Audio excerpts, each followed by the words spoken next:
buenos días, estimados amigos. Esta mañana vamos a hablar de un tema muy importante, pero lamentablemente descuidado por muchos años en Guatemala, y es el tema de las políticas de vivienda, ordenamiento territorial y a la vez cuál es el rol de las municipalidades en todo este desarrollo. Para ello nos acompaña el licenciado Luis Linares, quien es consultor de la Asociación de Investigación y Estudios Sociales, Así es.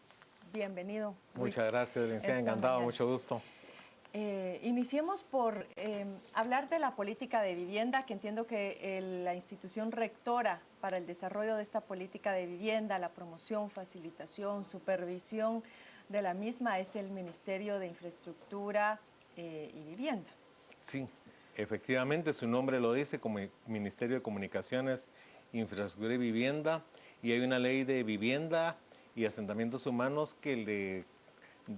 asigna al instituto la responsabilidad de coordinar todos los esfuerzos públicos en materia de vivienda, que lamentablemente el BAMBI, el Banco Nacional de la Vivienda, que inicialmente fue Instituto Nacional de la Vivienda y que fue clausurado en los años 90, no fue sustituido por una entidad o por una estructura que pudiera atender las necesidades de vivienda popular que no puede,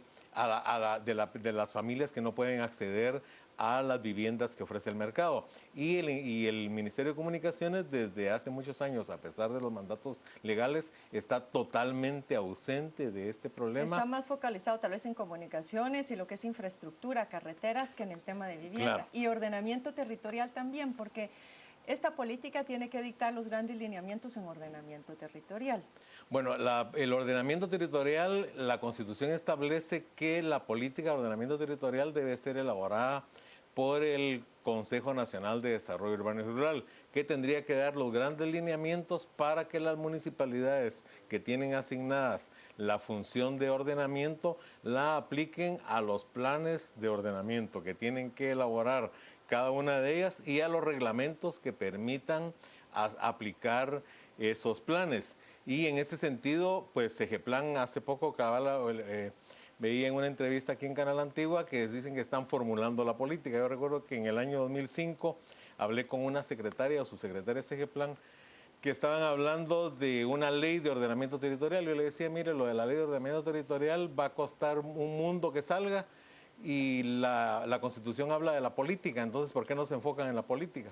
Y 10 años después, Segeplan sigue en lo mismo. Entonces, lo que hay es un enorme descuido, negligencia e incluso ignorancia de las normas fundamentales sobre el tema para poder desarrollarlas y aplicarlas cada quien en su ámbito. La política nacional, los lineamientos generales, y las municipalidades, la aplicación concreta. Ahora, ese descuido, licenciado Linares, ¿cuántos años cree usted que tenemos de padecerlo? Porque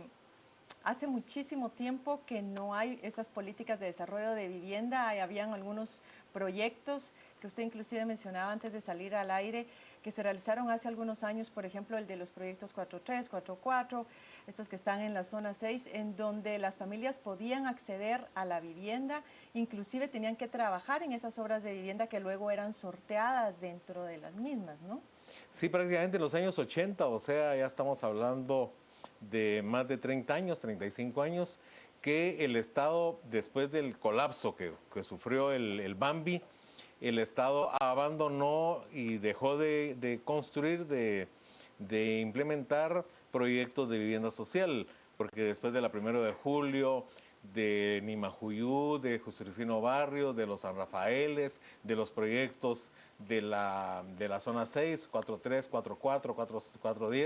4.10, los de El Amparo y el Granizo, que fueron los posterremoto. Después de eso, el Estado no ha ofrecido soluciones de vivienda a las familias que en ese entonces eran insuficientes para el déficit de vivienda cuantitativo, y mucho menos ahora cuando tenemos más de 30 años de no atenderlos, salvo urbanizaciones que son una verdadera aberración desde el punto de vista de la planificación, como Peronia o Santa Faz, que han sido lugares a donde las familias que son desalojadas de asentamientos que se instalan sobre propiedades privadas son prácticamente, no, ni siquiera trasladadas, sino que acarreadas hacia esos lugares en donde van a sufrir unas condiciones similares de precariedad a las que tenían en los asentamientos, con el agravante de que son lugares sumamente alejados y donde tienen enormes dificultades para trasladarse a los centros de trabajo. Los datos sobre el déficit de vivienda en el país son bastante variados, digamos, desde el punto de vista del déficit tanto de la vivienda cuantitativa como cualitativa, pero ¿cuál es el dato que usted tiene? Pues el dato, en un estudio que hicimos en ACIES ahora en este año, sobre unas propuestas generales sobre trabajo decente, el que encontramos, que incluso está en el CATUM, que es, se podría decir, el oficial o el más acertado probablemente, es de un déficit de vivienda de alrededor de 1.500.000 viviendas, el déficit total, y de esas alrededor de 270.000 sería el déficit cuantitativo, que son las familias que no tienen vivienda o la vivienda es definitivamente precaria y tiene que ser, no puede ser reparada, sino que tiene que ser sustituida. Y el resto sería la vivienda, el déficit cualitativo, que incluye mejoras a las viviendas en términos de ampliar, porque hay mucho hacinamiento, una habitación para seis o siete personas que carecen de ventanas, de piso, no tienen piso, tienen piso de tierra, carecen de baño, tienen la cocina incorporada a la habitación, en fin, mejoras que son posibles de hacer para que la calidad de la vivienda se eleve. Esta política que como está establecida o delineado dentro del Ministerio, pues de la política del Ejecutivo, de la ley del Ejecutivo, establece que la política de vivienda tiene que estar focalizada en las personas de escasos recursos, de escasos precarios, que no tienen posibilidades de ahorro. Es decir, el Estado tiene un compromiso con esas personas para facilitarles la vivienda. El otro grupo objetivo es aquellos que tienen cierto ahorro, pero necesitan todavía de la ayuda del Estado. Y el tercer grupo es las personas que sí tienen capacidad de ahorro, pero digamos, focalicémonos en los primeros dos, los ingresos precarios y quienes tienen cierta posibilidad pero no llegan a acceder a una vivienda. En las condiciones actuales y a la luz de ese déficit que usted mencionaba, y además de los recursos del Estado que actualmente también son bastante precarios, ¿cree que podría encontrarse alguna solución, sobre todo de cara al próximo gobierno, para poder reactivar este tema que ha sido pues descuidado o olvidado durante tantos años? Sí, está por ejemplo un indicador sería el ingreso a las personas, porque se estima que una familia puede dedicar el 25% de su ingreso al pago de vivienda, o sea, una familia que tenga 4.000 quetzales de ingreso mensual, porque fácilmente 2.500 se van en el costo de la canasta básica de alimentos, pues una familia que tenga 4.000 quetzales de ingreso mensual, pues puede destinar 1.000 quetzales al pago de vivienda. Entonces ese, digamos, es un indicador que creo que y de sigue hecho ahora yo siendo creo que hasta un cuarto válido. que alquilen cuesta como 700 Claro, quetzales. claro. Entonces, para una vivienda propia pueden destinar 700, 800.000 quetzales, pero el problema es el enganche. Entonces, el enganche es lo que tiene que ser subsidiado por el Estado a través de los programas de vivienda popular, ya sea construidos directamente por el Estado, como fueron estos proyectos habitacionales de los años 80, o financiando a empresas que se dediquen a la vivienda de interés social. Y Conred menciona, y es un dato que digamos más o menos se puede decir que hay cierta realidad, Conred menciona 500.000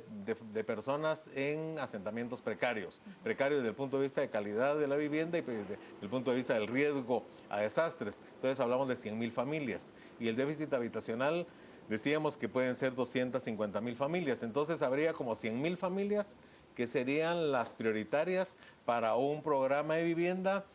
que tendría que, para eso se podría también hacer un préstamo, porque eso sí es algo de dotación de bienes públicos, en este caso bienes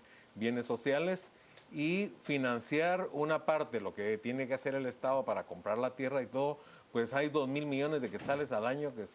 se desperdician a través de la corrupción en el aporte a los consejos de desarrollo, que es la parte de esta fundamental del famoso listado geográfico de obras. Esos recursos se podrían invertir para poder resolver en el primer o segundo año, comenzar con unas 20,000 viviendas por año, que eso también tendría un efecto dinamizador de la economía en cuanto a generar empleo, y la construcción ya sabemos que es una de las actividades económicas que mayor dinamismo inyectan en la economía, porque hay toda una serie de proveedores y de bienes que están involucrados en los procesos de construcción de vivienda. Yo quisiera ahora dar un giro para aprovechar bien nuestros 20 minutos de entrevista, dar un giro a lo que es el tema del desarrollo inmobiliario. El desarrollo inmobiliario en Guatemala es bastante, digamos, está a la vista. Nos damos cuenta cada vez que vemos en la ciudad crecer edificios, crecer colonias. Hay muchísimas empresas dedicadas a esto. Entonces, a veces pareciera que no estamos atravesando por ninguna crisis económica. Claro. Pero yo no sé hasta dónde ese desarrollo inmobiliario también está regulado. Por decir algo, personas que vivían en Cambrai 2 decían que ellas nunca se habían enterado de que esa era una zona de riesgo. Y así como ellos, puede haber muchísimas personas en el país que han accedido a una casa, que han comprado una casa y que nunca la inmobiliaria ni nadie les dijo que esa casa estaba asentada en un área de riesgo. ¿Cree usted que hay controles sobre todo este tipo de negocios, de empresas? Sí, yo creo que ahí falla el control. Por un lado, principalmente de parte de las municipalidades, porque son las que autorizan las urbanizaciones, y ahí es donde tendrían que tener las municipalidades los dictámenes correspondientes, por ejemplo, de la CONRED en materia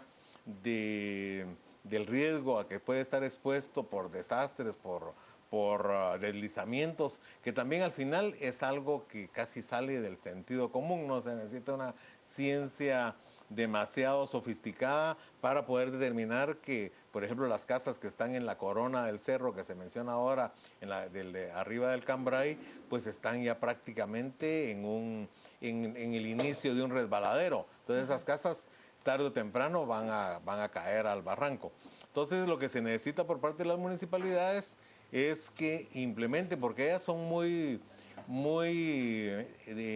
entusiastas para cobrar licencias de construcción, pero la licencia de construcción no es un impuesto a la construcción, sino que es un servicio para garantizarle a los usuarios, es el pago de un servicio para garantizar a los usuarios que van a tener una vivienda de calidad. Entonces, para eso se necesitan reglamentos de construcción, que prácticamente la única que tiene un reglamento, y ha tenido desde hace muchos años, de los años 60, un reglamento de construcción bien desarrollado, bien estructurado de la Municipalidad de Guatemala, y las demás lo único que hacen es limitarse a cobrar licencias. Entonces, se necesita por un lado la política de ordenamiento, y segundo, que en el Código Municipal se establezcan las normas, porque si usted ve el Código Municipal, los pocos artículos del capítulo de ordenamiento y desarrollo y urbanismo, pues son como 7, 8 artículos que tienen muy pocas normas prescriptivas. Incluso hay un artículo que repite la parte del contenido de uno anterior. Entonces se necesita desarrollar esas normas en materia de ordenamiento y urbanismo, y que las municipalidades sean obligadas y que las municipalidades, a partir de esas normas, elaboren sus reglamentos de construcción y de urbanismo, y que una autoridad, que puede ser, por ejemplo, CONRED por la gestión de riesgo, dé seguimiento al cumplimiento de esas normas, y si no, aplique o denuncie al Ministerio Público para que se les apliquen las sanciones por incumplimiento de deberes y otras que deben estar consideradas en el Código Penal. Vamos a ir en este momento con redes sociales para conocer qué está opinando nuestro público televidente con Carolina, y luego vamos a volver a profundizar sobre estos temas que usted mencionaba, así como a comentar también estas opiniones de nuestro público televidente. Adelante, Carolina.